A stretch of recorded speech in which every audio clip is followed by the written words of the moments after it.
Bonjour à toutes et tous, bienvenue sur ma chaîne Z2C, la magie des cartes. Je vous retrouve pour le dernier jour du mois, vendredi 31 mars 2023. Alors, pour ce dernier jour, on est sous le signe de la Marjolaine, qui a pour symbole le courage. Alors, dans quelle mesure on va avoir besoin d'être courageux ou courageuse, ou de faire preuve de courage aussi, pourquoi pas. Donc on va le voir dans le tirage, un tirage en 3 cartes, donc 3 jeux de cartes différents, 2 pour le domaine général, 1 pour le domaine sentimental, et puis en dernier lieu, il y aura un message bienveillant avec cette petite carte. Voilà, mais je ne la découvre qu'en fin de tirage. Allez, on y va pour le tirage en lui-même, la lecture. Si toutefois j'avais une carte négative, non pas du tout négative, si j'avais une carte à l'envers, je vous la montre à l'endroit et je la reposerai à l'envers comme je l'ai trouvée. Le guide, les nouvelles, la soumission. Bon alors, là, il va falloir faire preuve de courage. Pourquoi? Parce que vous risquez de recevoir une nouvelle, une information qui peut effectivement vous déstabiliser. Et alors, vous déstabiliser, mais c'est pas forcément une, comment dire, c'est pas forcément une mauvaise nouvelle. Dans le sens où c'est pas un drame, d'accord? Mais vous allez avoir besoin d'être conseillé. Avec le guide, vous allez avoir besoin d'être conseillé. Donc, il se peut que vous ayez, comment dire, on vous demande de travailler sur un nouveau portefeuille client, que vous allez avoir besoin de... comment dire, de lumière en fait, enfin de lumière, c'est le mot que j'entends, mais comment dire, que quelqu'un vous aide, vous forme, voilà. Le guide, c'est aussi l'enseignement, la formation, donc le fait de transmettre aussi un certain savoir, d'accord? Donc là, vous allez avoir besoin d'être informé, voilà, pour pouvoir... au niveau travail, exploiter ce fichier, ce portefeuille client, si vous avez des commandes à passer, etc.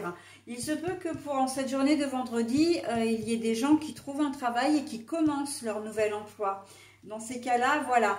Le courage, là, c'est, oui, de faire face à la multitude d'informations qu'on risque de vous donner au cours de la journée pour vous former à votre poste de travail. Ok, surtout qu'en plus, vous allez entamer une première journée en fin de mois, comme ça, un vendredi. Mais si ça se trouve, vous n'allez pas travailler le samedi et le dimanche et vous reprendrez que lundi. Donc voilà, c'est aussi une façon de vous, comment dire, de vous préparer à ce qui vous attend plus tard et peut-être pourquoi pas de travailler dessus le week-end pour essayer de mémoriser un petit peu ce qu'on vous a dit. Donc c'est la multitude d'informations. Ok, une nouvelle, comment dire, un courrier que vous pouvez recevoir. Alors là, je vois vraiment l'aspect administratif et juridique. Vous allez recevoir un courrier. Alors c'est possible qu'on vous attaque au tribunal, et vous allez demander des explications. Vous allez peut-être être convoqué dans une gendarmerie, dans un commissariat, etc. Et vous allez demander des explications. D'accord? Et on va vous les donner. On va vous les donner. Bon, alors on vous les donnera peut-être qu'une fois arrivé sur place. Mais en tout cas, voilà. L'information que vous allez recevoir, alors que ce soit un courrier, un mail, etc., va nécessiter... le message risque d'être assez laconique. Du style... bon, vous êtes convoqué à la gendarmerie à telle heure, vous êtes convoqué, ça peut être votre patron aussi qui vous convoque dans son bureau, vous êtes convoqué à telle heure, etc. Et vous ne connaissez pas la raison. En fait, c'est ça. C'est pour ça que le courage entre en compte, parce que vous allez vous dire, mais mince, qu'est-ce que j'ai fait? Pourquoi on me convoque? Etc., etc. C'est pas forcément pour des choses, encore une fois, dramatiques, hein, ça je l'ai déjà dit au début, mais ça va quand même avoir de quoi vous inquiéter, parce que vous n'avez pas l'habitude d'être, comment dire, sollicité de cette manière par ce genre d'organisme également, hein. Voilà, on va vous fixer un rendez-vous, mais vous ne saurez pas forcément le tenant, le sujet, et ça risque de vous inquiéter. Ok, alors que, bon, il n'y a pas forcément de, comment dire, encore une fois, de choses difficiles, mais, enfin, de choses vraiment négatives, mais voilà, ça va vous inquiéter quand même, ok. Donc, on est dans l'histoire de la formation, on est dans de la formation, on est aussi dans l'histoire de l'information. Okay, vous recevez une convocation au tribunal, voilà, vous savez qui évidemment, mais vous ne savez pas le pourquoi, hein. Donc on sent qu'il y a un petit coup de stress là. Votre médecin aussi, hein, qui peut très bien, vous avez peut-être fait des analyses, etc., et qui va vous appeler en vous disant, bon bah j'aimerais bien vous voir, pour qu'on, enfin j'ai reçu vos analyses, mais vous n'en saurez pas plus, d'accord. Donc oui, effectivement, vous allez honorer votre rendez-vous parce que vous allez avoir besoin d'avoir des explications. Voilà, donc hein, c'est un petit peu formel, c'est un petit peu, comment dire, officiel, hein, pour cette journée de vendredi. Donc ça peut être, oui, une convocation comme ça, une demande de rendez-vous aussi. Je ne sais pas, vous avez votre bailleur qui vous envoie, enfin, qui vous convoque à un rendez-vous, ou en tout cas qui vous propose un rendez-vous. Bah oui, mais pourquoi, etc. Enfin, voilà, hein.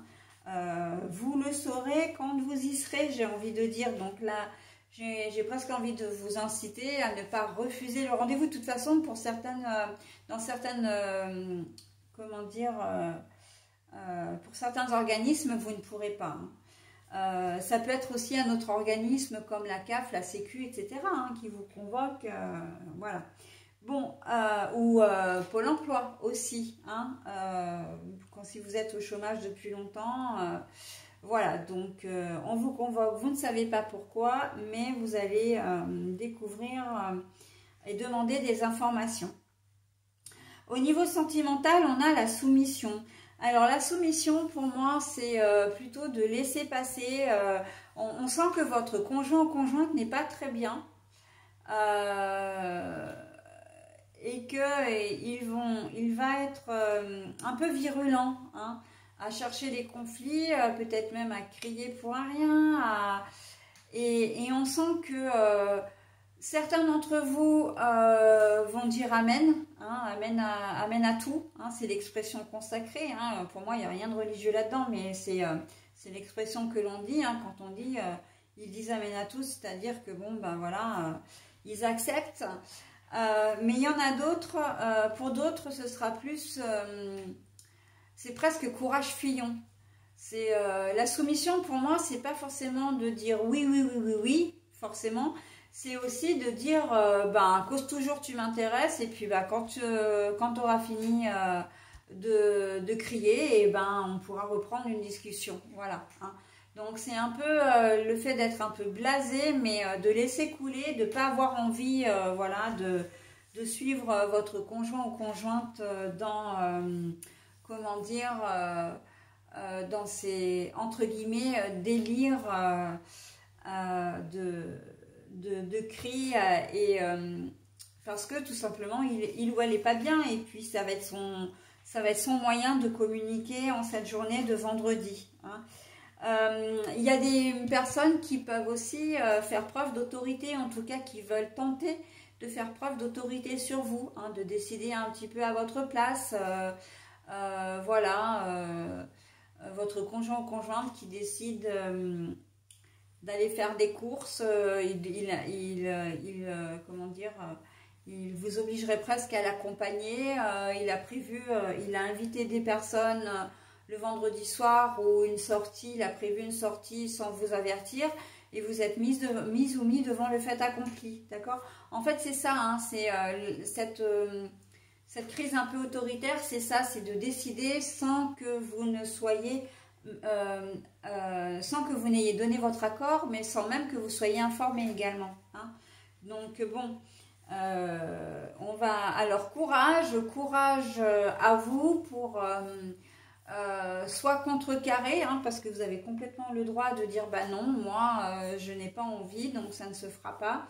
Ou alors de passer cette journée en essayant de vous protéger le mieux que vous pouvez sur de l'humeur de votre conjoint ou conjointe. Ok ? Voilà, allez, j'en ai terminé pour cette journée de vendredi 31 mars, donc c'est le dernier jour du mois de mars. Et nous avons pour le message le rituel féerique. Réserve-nous un petit coin avec quelques trésors que tu trouveras dans la nature pour sentir notre présence bienveillante. Le rituel féerique. Réserve-nous un petit coin avec quelques trésors que tu trouveras dans la nature pour sentir notre présence bienveillante. Oui, et c'est vrai qu'en plus on a la couleur verte, hein, la couleur de l'espoir. C'est un message qui vous colle, qui colle parfaitement au tirage parce que on sent que vous n'allez pas forcément être très très bien, inquiète, angoissée peut-être même. Là en colère éventuellement aussi, hein, ou dans la crainte, voilà, et on vous conseille de manière indirecte de vous rapprocher vers des choses qui pourraient vous faire du bien, notamment vers la nature, hein. De regarder si vous n'avez pas la possibilité de vous promener un vendredi, même vendredi soir, dans un lieu un petit peu calme qui pourrait s'apparenter à un brin de campagne, hein. Je parle dans un parc, voilà, ou au bord de l'eau, au bord d'un lac, etc.